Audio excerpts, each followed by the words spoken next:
Hi folks, this is Annette of AnnetteLeonard.com, back with Chronic Wellness. Thanks for being here. So 2 episodes ago, I was talking about how my life with chronic illness leads me to feel like I am in a state of suspended animation, how it feels like I don't have a future to look forward to, and I know that it only gets worse from here. Like that, I'm laughing because that's such a dark thing to think, and yet all the evidence, all the data points right there. And while I can find ways in the moment to be with that and to make peace and to find beauty and sometimes stillness and peace, when I am confronted with that picture in its fullness, I collapse, I freak out, I'm heartbroken. And today I want to focus on how hard that is to bear for our loved ones. And for me specifically, that means my wife. Next month, my wife and I will be celebrating 25 years together. And I have been sick for more than a decade of that.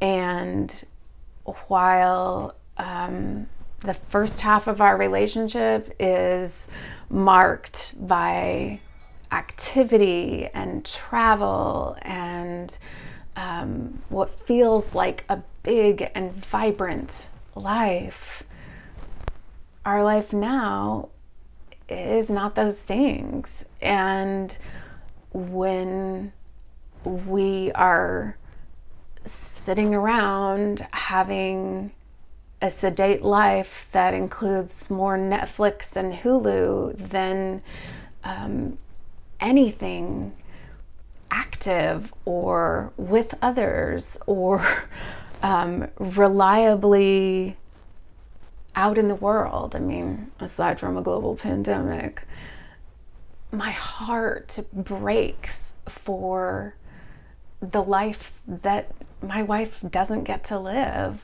by virtue of choosing to be with me. And while that is a terrific honor and privilege that she still chooses to be with me, it's also one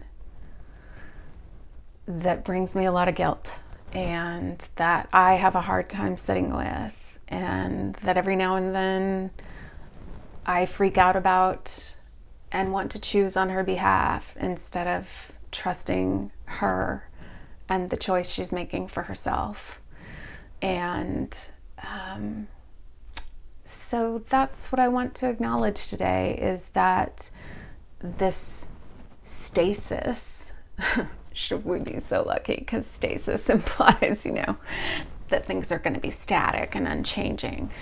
They're not. They're going to be hard and sometimes worse, but that this burden of loss isn't mine alone to bear, and how blessed and fortunate I am to have someone who's willing to bear that with me, and also how hard it is to allow someone to tie their fate to mine, and how afraid I am of being her albatross and of just feeling like I'm sinking her future right along with mine.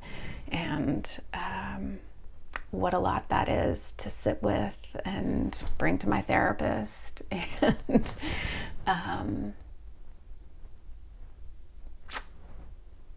and still accept and hope that she continues to be signed on for the Annette coaster. So that's for today, at the waning end of January, this 2021. So thank you for spending a little time with me I am interested in your comments about this and knowing some about your life and your caregivers. So please sound off, leave me a comment or find me on social media. And if you haven't subscribed, wherever you are watching or listening, I hope you'll do so. And until we're together again, thank you and be well.